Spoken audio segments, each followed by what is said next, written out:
Hi friends, welcome to నాడు వైద్యం. మమ్మల్ని ఎంతగానో ఆదరిస్తున్న మా ప్రేక్షకులకి, మా సబ్స్క్రైబర్స్కి మా హృదయపూర్వక ధన్యవాదాలు. మీరు ఎలాంటి సమస్యలతో బాధపడుతున్నా, ఎలాంటి వ్యాధులకు గురైనా మాకు కామెంట్ ద్వారా తెలియచేయండి. తప్పకుండా చక్కని చిట్కాలు అందిస్తాం. మీ సమస్య తీవ్రమైంది అయితే మా కాంటాక్ట్ నెంబర్ 8328561975 లేదా 9703774744 కాల్ చేసి మా యొక్క అమూల్యమైన సలహాలని, సూచనలు కూడా మీరు పొందవచ్చు. సో ఫ్రెండ్స్, ఈరోజు మనం చాలా మంది కూడా మంచి ఏజ్లో ఉండగానే, యవ్వనంలో ఉండగానే చాలా మంది కూడా శరీరం అంతా వణుకు వస్తుంటుంది. చేయి కూడా ఇలా లేపినా కూడా ఇలా ఇలా షేక్ అవుతూ ఉంటారు.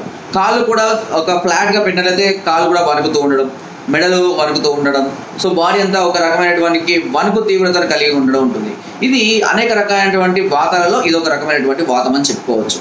అయితే ఇప్పుడు ఈ సమస్యతో బాధపడుతున్నవారు శారీరకంగా దృఢంగా లేకపోయినప్పటికీ, సన్నగా ఉన్న మరే పరిసరాలు, అంతేకాదు స్త్రీలైనా పురుషులైనా, ఇప్పుడు నేను చెప్పబోయే చిట్కాను కనుక క్రమం తప్పకుండా నెల రోజుల పాటు కనుక మీరు ఫాలో అయినట్లయితే ఈ వణుకు రోగం అనేది పూర్తిగా తగ్గిపోవడం జరుగుతుంది.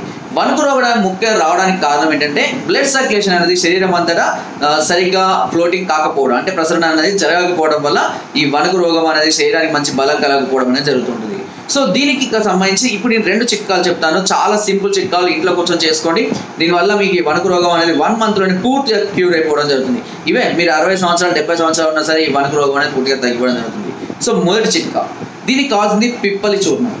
పిప్పలి అనేది మనకి ఇప్పుడు అన్ని చౌదాపుడు దుకాణాల్లో కానీ మనకి అవైలబుల్గా ఉన్నాయి. లేదంటే పిప్పలి చూర్ణం కూడా డైరెక్ట్గా మార్కెట్లో కూడా అవైలబుల్గా ఉంది. పిప్పలి చూర్ణాన్ని తీసుకొని 2 చిటికల మోతాదులో, సుమారుగా 2 చిటికల మోతాదులో 1 చెంచాడు తేనెలో కనుక కలుపుకొని ఉదయము అదేవిధంగా రాత్రి కూడా 2 పూటలు కనుక తీసుకుంటూ ఉన్నట్లయితే ఈ వణుకు రోగం అనేది పూర్తిగా తగ్గిపోవడం జరుగుతుంది. దీంతో పాటుగా మీకు ఇంకొక చిట్కా కూడా చెప్తాను. ఆ చిట్కా కూడా ఉదయం పూట పరికడుపున, మధ్యాహ్నం అన్నం తినడానికి 1 గంట ముందు, అదేవిధంగా రాత్రి కూడా అన్నం తినడానికి 1 గంట ముందు 1 వెల్లుల్లి నవిలి మింగండి.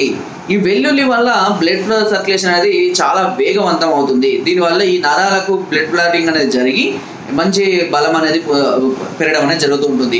సో ఈ 2 చిట్కాలలో మీ ఏ ఒక్క చిట్కా ఫాలో అయినా, లేదా 2 చిట్కాలు కలిపి ఫాలో అయినా కూడా పర్వాలేదు. కాకపోతే ఈ 2 చిట్కాలు కూడా కొద్దిగా వేడి తత్వాన్ని కలిగి ఉంటాయి. చాలా మంది కూడా వేడి శరీరంతో ఉన్న వాళ్ళు దీనివల్ల అధిక వేడిగా పొందడం జరుగుతుంది. ఎందుకంటే శరీరానికి ఎప్పుడైతే ఎనర్జీ జనరేట్ అవుతుందో అప్పుడు శరీరం ఆటోమేటిక్గా వేడి అవ్వడం అనేది జరుగుతుంది. సో దీనికి మనము ఆల్టర్నేటివ్గా మజ్జిగ తీసుకోవడము, లేదంటే నిమ్మరసం తీసుకోవడము, లేకపోతే ఏదైనా అంటే చలవకొచ్చే పదార్థాలను ఎక్కువగా ఉపయోగించండి. సబ్జా గింజలు కానివ్వండి, కొబ్బరి నీళ్ళు కానివ్వండి, నీరు ఎక్కువగా తాగుతున్నాం, ఇలాంటివి చేస్తూ ఉండడం వల్ల ఆల్టర్నేట్గా మనకు ఈ ఎనర్జీ అనేది రావడం జరుగుతుంది. దాని ద్వారా ఈ వణుకు రోగము అనేది కూడా పూర్తిగా తగ్గిపోవడం అనేది జరుగుతుంది.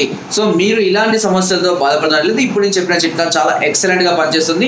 చాలా మంచి రిజల్ట్ కూడా మీకు త్వరలోనే కనబడుతూ ఉంటుంది. సమస్య తీవ్రంగా ఉండి చాలా రోజుల నుంచి బాధపడుతున్నట్లయితే వెంటనే మమ్మల్ని సంప్రదించండి. పైన స్క్రోల్ అవుతున్న నెంబర్స్కి ఫోన్ ద్వారా కానివ్వండి, వాట్సాప్ ద్వారా కానివ్వండి, లేదా కింద డిస్క్రిప్షన్లో ఇచ్చిన మా అడ్రస్ కానీ నేరుగా మమ్మల్ని సంప్రదించి మీ సమస్యకు మంచి పరిష్కారాన్ని, సలహాలని, సూచనలు కూడా మీరు పొందవచ్చు. సో ఫ్రెండ్స్, నా వీడియో కనుక మీకు నచ్చినట్లయితే ఒక లైక్, ఒక షేర్ చేయండి. మరిన్ని వీడియోస్ కోసం సబ్స్క్రైబ్ చేయడం మాత్రం మర్చిపోకండి. మీ అమూల్యమైన సలహాలని, సూచనలు నాకు కామెంట్ ద్వారా తప్పకుండా తెలియజేయండి. Thank you.